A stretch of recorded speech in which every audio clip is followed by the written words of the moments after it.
Okay, YouTubers, this is Joe from ArtAlienTV, another game of interplanetary I Spy going on here. Now, I'm going back over some old souls at the moment because the rover's not doing a great deal at the moment. It's kind of playing in a sand dune at the moment called Namib Dune, which you guys have probably seen. I did a video on it a while back, and I thought I'd go over some of the older stuff. There's lots of stuff still to be found in some of these older souls. Now, I've been going over Sol 67. Now, this is it on the Gigapan. Neville Thompson, another awesome job he's done here. This goes way back to the first year of the Curiosity on Mars in Gale Crater, and this is sort of around the Rottnest area, one of the views from Rottnest. This isn't the entire Rottnest panoramic, this is just part of it, but there's some awesome stuff in here, and a lot of it is just very interestingly oddly shaped rocks, and we're probably suffering from pareidolia, as we keep being told, but I don't think all of it is. Some of these things are yet to be explained. There's lots of objects here that look like things that may actually be those things or may not be those things. They may be something else. They may just be rocks, like I said. But some of these things really don't look like rocks to me. And if you, for instance, if you were to park a car in a field of rocks next to a rock shaped like a car, or say next to two rocks that were both shaped like cars, that doesn't stop your car being a car. Just because the rocks around it look similar, say your car was covered in this sort of Martian dust, you know, and it was parked in a bunch of rocks that all looked a bit like cars, and then you went back about half a mile away and zoomed in with your camera and took a photograph, it would be very difficult to determine what you were looking at, especially covered in this sort of puke filter that NASA use on everything. Now, this is one of the images. Now, this has been covered by lots of people, various parts of this. There's a very strange object here that looks like a little person, which is probably just a rock, but who knows. But my favourite thing here is the bottle. Now, this bottle seems to have a white label on it. That was really cool. And up here, there is this thing, which is not very large. It's probably only a few feet long, maybe only a foot long from front to back, and it looks very similar or like a desiccated, dried animal corpse of perhaps a marine mammal or marine creature. There's also another thing over in this corner here, which looks like it may be a part of something. It seems to have a sort of weird bottle type tip to it, like a, I don't know. There's loads of weird stuff in here, and I actually think a lot of these some of these things are actually skulls and fossils. There's all sorts of weird stuff. Even right next to this bottle here, there seems to be something weird there with these weird tusk-like structures coming off of it. So I'm not going to go into all of these in great detail because I have covered a lot of this before, but I will show you a little bit. This is one of the skulls from Sol 67, and this looks like a primate skull of some kind of chimpanzee or humanoid or some kind of proto-human type biped. And you can actually see a very clear eye socket here, and there's also another one here, but which still seems to have an eyeball in it, which makes me think it's fairly fresh. But of course, things on Mars may fossilise in a very different way because of the different conditions. It's very, very cold. Although in the daytime it's fairly warm, it's about 20 degrees, but at night in the summer in this area it gets down to about -30, but even in the winter in this area it never really goes much below, I think, about -80, and that sounds a lot, but during the day it's actually quite pleasant a lot of the year round because it's right near the equator. So I would expect if there were creatures on Mars that they would have been preserved extremely well, not only because of the lack of oxygen, but also this sand is probably very saline and will act like a natural preservative. Apparently it contains quite high levels of sulfur and various other minerals as well, which will also act as a preservative. So this may explain why some of these things don't look very old. Now, this is not a brilliant example because I over-zoomed on this image. This is quite an old video. I did this a long time back, so I won't show much of that. I mean, but it does look like a skull. This nasal cavity here, and two eye sockets. This is his right eye socket, and the sort of head coming around here. But it may not be, of course. It could just be a rock, but that's the way I interpreted it. There was also this one. That's the one I showed you a second ago, which I thought looked like a desiccated hippo or similar type creature that's dead or long dead and rotting away and sort of semi-fossilized in mud, because this was a bottom of a lake, so this would have all been sticky wet mud, and when the water dried out probably very rapidly after the cataclysm, anything that was living there would have probably died pretty sharpish and then just dried out and were preserved in the very spot where they were left, in a death posture like this. Now, this may just be a rock also, but it does seem to have ribs here, and the remains of a limb here, and the head at the front. And if you look carefully, you can see here and here, they look like two nostrils, and the mouth here. Now, this doesn't get particularly clear, so I may go over some of these again and redo some of these. I'll go over these clips again and actually bump up the enhancements a bit more, because I tend to push them a little bit harder now with the contrast. Back in those days, this is an old video from a couple of years ago. This is probably from 2013. Oh yeah, so that's 2 or 3 years ago now. So I tend to enhance things slightly better now, because my skills have got a little bit better and my presentation skills are better. So there is some crazy stuff in this area, and this was one of the things that caught my attention initially. I'll let that play through a little bit. It does show a picture of a hippo here. If you look at the hippo's nostrils and a rather sort of big mouth,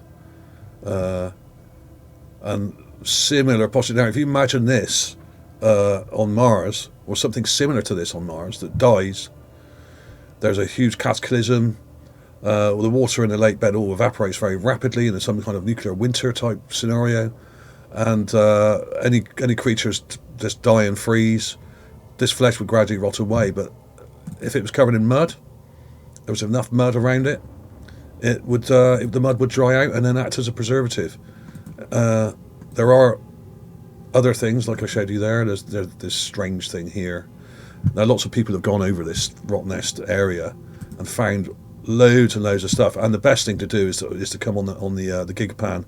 The gigapan is a far more efficient way of finding anomalies and getting a sense of scale and placement for these things, because a lot of these things are quite close together. There's loads of weird stuff. Now, the recent thing I found, which has been sitting on my desktop for a while, was up here.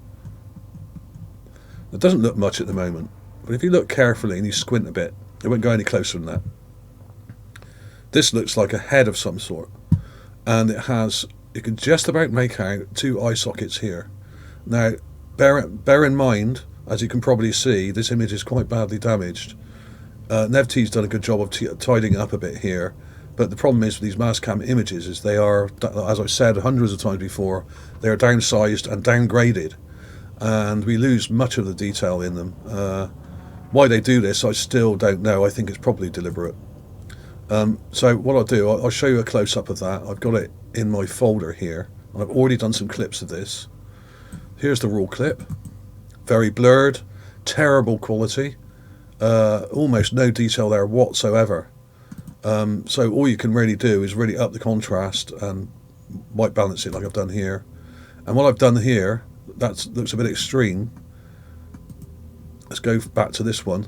What I've done here is I've really darkened the contrast to bring out the detail here, and there seems to be a nose, 2 eyes, and a mouth with something strange coming out of the mouth, like some kind of apparatus or perhaps even some kind of plant or something like that. Now, this may well just be a rock.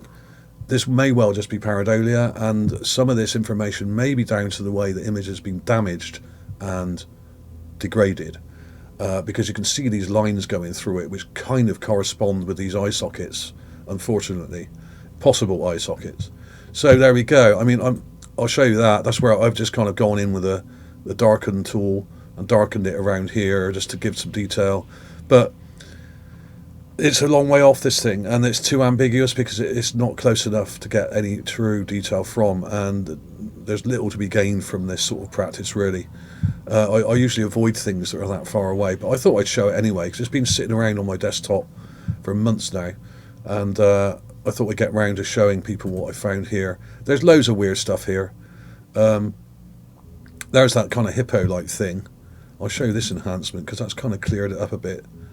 This is the black grayscale I've done here, and you can see what looks like a mouth and some nostrils. I mean, that also may just be a rock, but it does look to me like there are ribs sticking out here. I mean, it's a kind of tangled mess, and if there were limbs on this thing, which there may have been, one here and one here, perhaps, they may have been eroded or chewed off or whatever by rodents or something else. And there do seem to be rodents on Mars. At least there were. Whether they're there now and they're alive, I don't know. The thing is, we do keep finding things that look like animal corpses and skulls all over the place, but we're not finding any tracks. Now, is that because the rover images are too poor, or because the tracks are so small? We don't know.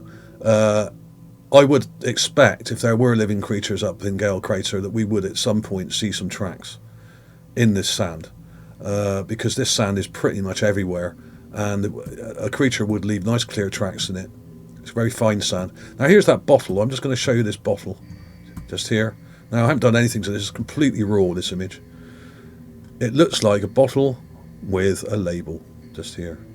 So that's one of my favourite ones. I think other people have covered this as well. Lots of people have done videos on this particular area. There's so much to see here. And there's loads of weird structures in here. I mean, this looks strange. There's blocks, cut stone blocks. There's loads of these crazy looking rocks that kind of look like creatures, but most of them probably are not. So there we go. Let's have a look at some other clips I've got here. Let's go back to the Gigapan, actually, because the Gigapan is actually a much more efficient way of doing this. Because otherwise, if you can kind of get a very distorted sense of scale if you don't use the Gigapan as well. Because the Gigapan, it really gives you an idea that actually most of these rocks are very small and probably only a few inches across. And my graphics card seems to be struggling with this for some reason. So what's going on there? Okay, so yeah, I mean, there was something over here as well in the bottom left corner, which I thought looked like a possible animal skull here, with a lower jaw here. You can see like the upper... I mean, what this is, I don't know. It looks a bit like an eye socket here, and this could be the sort of nose end of a skull. I don't know. It may not be. Just could be a rock. But there are many, many things like that here. And just because most of these are rocks, it doesn't mean that all of them are. Some of these things may well be actual skulls. There was another area which was my favourite spot. I'll try and get to it with... the damn graphics card. Right, let's just do that. It's because I'm running lots of stuff here. Okay, where was it? Up here somewhere. There we go. There was some crazy stuff up here. This was my favourite spot. And there looks like to be some kind of weird possible skull here with an eye socket. Just here. But that also may be a rock. And there was something weird on top of this rock, which I thought looked really strange. It's got some strange bits coming out of it and details. Now, some of this actually may just be rocks with organic material on them, or fossilized marine creatures like possible brain coral and that kind of thing. I have found, let me quickly show you whilst I'm here, I did actually have what looked like some brain coral in this area as well. Now, here it is. I may as well chuck this in whilst I'm here. Now, this is from PIA 19662, which is a much more recent image, so it's quite a long way off from the rock nest area that I just showed you. And there's this thing. Now, I don't know if it's going to let me show you these because for some reason the computer is not recognizing them. So what I'll do, I'll just show you this first. It doesn't look much right now, but when you brighten this up, it has some very interesting details in it. And you can see actually the image is corrupted a bit there, so when I copied it, it must have gone a bit haywire. Here's some brain coral. Now, I actually think a lot of the things we're seeing is possible ancient brain coral, or the remains of it, the calcified remains or skeleton of these creatures. And these often look like skulls, and I actually think a lot of the time this is what we're looking at. This is a very good example here. Now, when these die off, you get left with a sort of a calcium-based bony core of these things, which kind of look a bit like skulls, and they can make some very, very interesting organic-looking shapes. And I really do think a lot of the things we're seeing on the surface of Mars are exactly that, especially in this area, because, of course, this was once full of water. So I would fully expect there to be types of coral or primitive creatures that were living on the bottom of this lake bed. Now, it may well have been salt water, it may have been freshwater, but either way, there may well have been many, many different types of coral and creature living here that we know nothing of. So when looking at these rocks, you've really got to look at them with an open mind and imagine the many, many thousands of types of coral we have on Earth, and many millions of types of marine creatures we have on Earth. And imagine some of them on Mars. I mean, some of them may well be similar, some of them may be very, very different. So we have to keep an open mind. There are too many people on YouTube saying, oh, this is just a rock, that's just a rock. Well, how do you know? There may well be types of creatures there which are basically types of rock. And in fact, arguably, you could say that a fossil is actually a rock, because that's exactly what a fossil is. So people are very quick to dismiss these things and throw the baby out with the bathwater. Now, it may well be the case that most of these are rocks, but when you have things like this, which look like they've got a label on, and stuff like that, I mean, you've got to start asking some questions. This is too ambiguous because it's too far away. This is a prime example of a part of Gale Crater that is absolutely rich in anomalies.